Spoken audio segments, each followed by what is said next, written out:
Сәлем достар, бүгін біз сіздермен қатпарлы самса дайындаймыз. Бұған дейін біз өткен жолғы арнамызда салғанда тіпті хитке айналған рецепт болған. Сонымен бастаймыз. Бізге қажетті нәрселер: ұн, тұз қосылған су, 3-1 шай қасық қостым, 1 жұмыртқа. Қамыр үшін осы нәрселер керек. Және қамыр жаю үшін біз крахмал пайдаланамыз.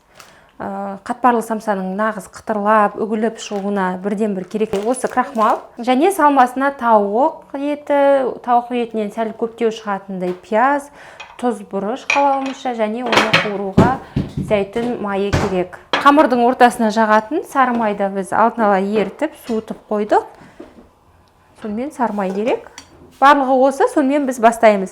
Ең бірінші қамыр илеп аламыз. Дәл еттің қамыр сияқты, немесе одан сәл жұмсақтау қылсаңыздар болады. Сонымен достар, мінекей қамырымыз дайын болды.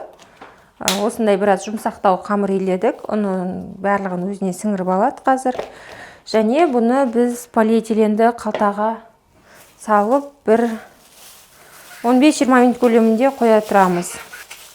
Мынау кішкене тұра тұрсын. Ал бұл қамырымыз тұра тұрған уақытта біз мұндағы тауық етін ұсақтап турап, осылай ұсақтап турап аламыз. Және пияздарымызды 4 бұрыштап текшелеп турап аламыз. Ендігі кезекте пешімізді қыздырамыз. 1-2 ас қасық зәйтүн майын табамызға құямыз. Тұрған майға пиязын және тауық етін салып бұқтырамыз, немесе қуырамыз деп айтсақ та болады.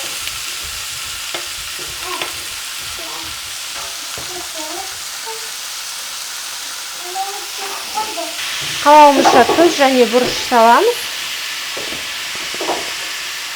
Сонымен бір 15-20 минут көлемінде бұқтырамыз. Сонымен біздің кезегіміз қамырға да келіп жетті. Қамырымыз одан сайын кірге түсті. Жұмсақтығы мынанша болды. Бұдан қаттылау қосаңыздар болады. Жартысын данаға бердім. Етіміз бұқтырылып жатыр, және отын азайтып, суы тартылғанша қуыра береміз. Қамырымыз өте жұқа жайылу үшін, гладкий деп айтамыз, өте бір тегіс болу үшін крахмалдың көмегі зор. Оннан қарағанда жібектей болып жайылады, бір сөзбен айтқанда. Нәзірде келді жағаласуға. Сонымен мүмкіндігінше жұқалап жайып аламыз. Домалақ болды ма, болмады ма, ол бәрібір, әрине өзіңіздің шеберлігіңізге байланысты. Осылай ұзыншалап, жұқалап жайып аламыз. Сонымен достар, мен қамырымды жайып болдым. Бұрыш-бұрыштары жұмсақ болған үшін шықты. Дана жайып болған жоқ, өзі істеп жатыр. Өте жақсы істеп жатыр. Енді сары майымызды бұған дейін ертіп қойған құямыз. Және бізде мұнда силиконды кистіміз бар. Майлап шығамыз. Жағылған майымызды жағып болдық. Енді бұны жіңішкелеп орап шығамыз. Осылай орап шығамыз. Кішкене ойнай тұр бөпеңмен. Бере қой бокалын. Осылай орап аламыз. Некең, осылай ораймыз. Дайын болған қамырымызды осылай орап, оралған күйінде қайтадан полиэтиленді қалтамызға салып, тоңазытқышқа 1-2 сағатқа жіберсеңіздер өте керемет болады. Түн асып тұрса тіпті жақсы болады. Немесе мұздатқышқа салып біраз 20 минут, жарты сағат көлемінде күтуге болады. Қамырымызды алып шықтық. Тауықтың етінде кішкене суын құрасын деп шығарып қойдық, пештен алып. Дана қазір тағы да істейді. Шамамен өзімізге қажетті көлемге жететіндей етіп, дағарымызды кесіп аламыз. Және әрбір бөлікті ортасынан басып, неге осылай жасап шығамыз. Осылай басамыз. Және оқтаудың көмегімен, көрдің жанын. Оқтаудың көмегімен немесе қолымызбен жаямыз.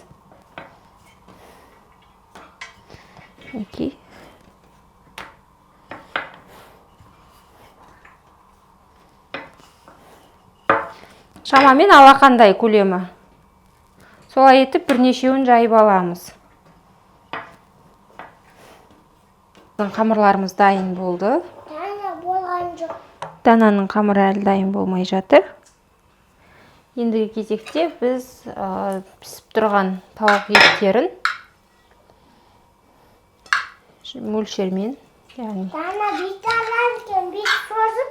Дана қамырды соза алады екен пышақпен. Пышақпен алады екен. Пышақпен сосын алады екен. Қолмен соза алады. Қолмен де алады екен. Қолмен соза алады. Қолмен соза алады екен. Мінекей, осылай салып шығамыз. Және қалауымызша бүгеміз 3 бұрыштап, жарты ай тәрізді етіп.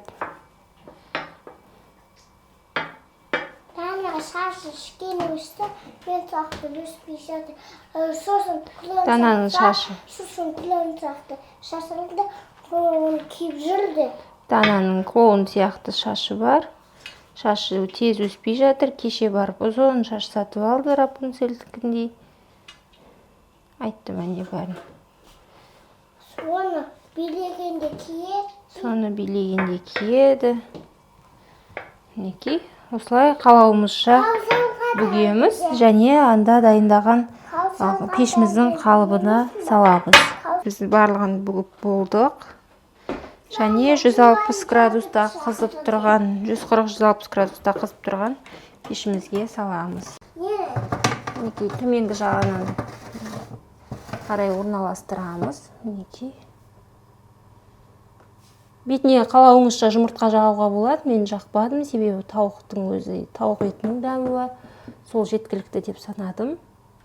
Сонымен піскенінше, қызарғанша күтеміз. Қалай пісіп жатқанын сәл есігін ашып көрсетеміз. Мінекей, қаншалықты дауыс тұр.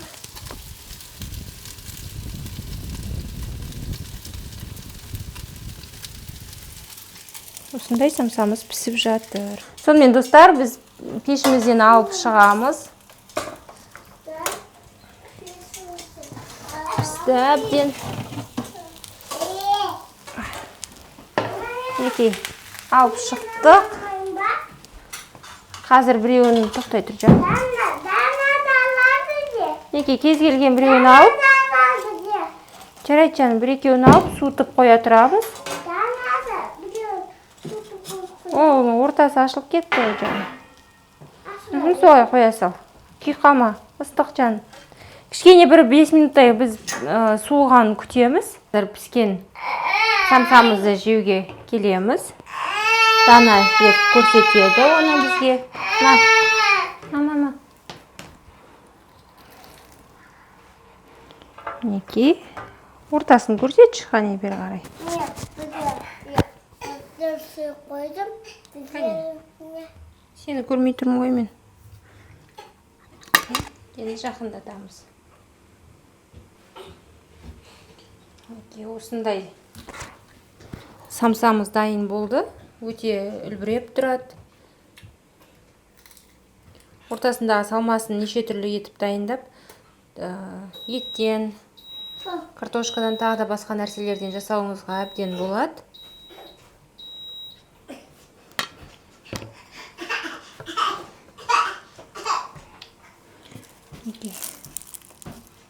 Әлі де болса ыстық.